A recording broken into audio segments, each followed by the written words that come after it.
So we're going to continue the 411 and the third question of what do we say? Now we're going to look at a second tool called the three circles. The three circles is not the only gospel tool that's out there, but we have found it to be simple, biblical, and it's reproducing to fourth generation and beyond in a number of contexts and languages. We like to open this up with the question, has anyone ever shared the gospel with you before?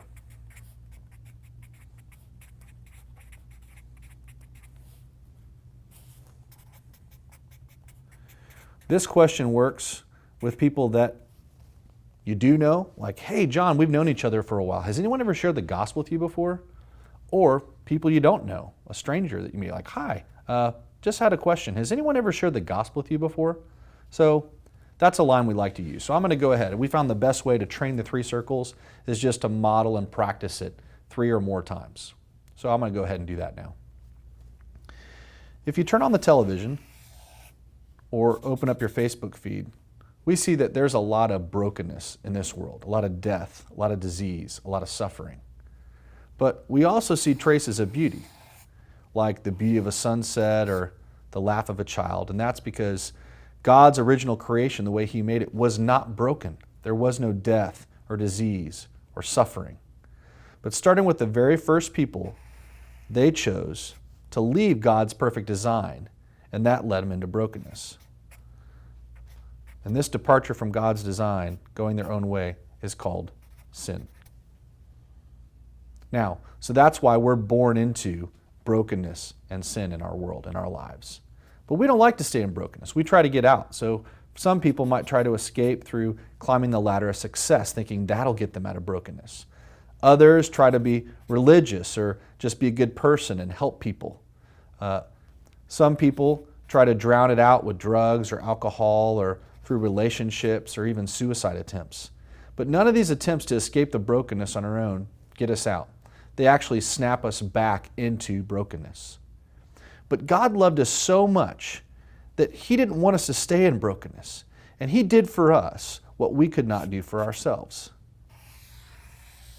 He sent His Son Jesus down into our world and allowed Him to die on a cross, taking on our sin and the punishment for our sin.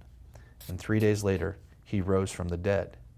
And He declared that if anyone would be willing to turn from their way and surrender to Jesus and make Him the King of their life, that they would be forgiven of all their sins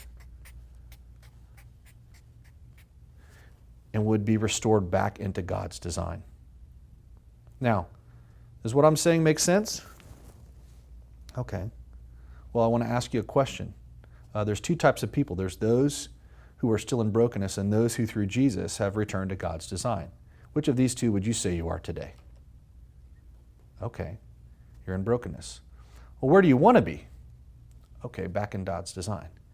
Is there anything today that keeps you from turning from your way and believing in Jesus, that He came and died on the cross and rose from the grave, and would keep you from making Him the king or the boss of your life right now? Great.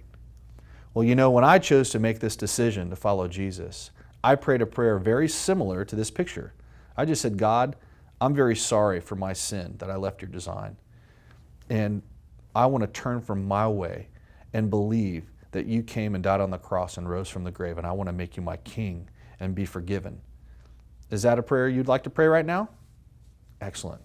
Well, go ahead. God knows your heart. You can say it out loud or you can say it to yourself.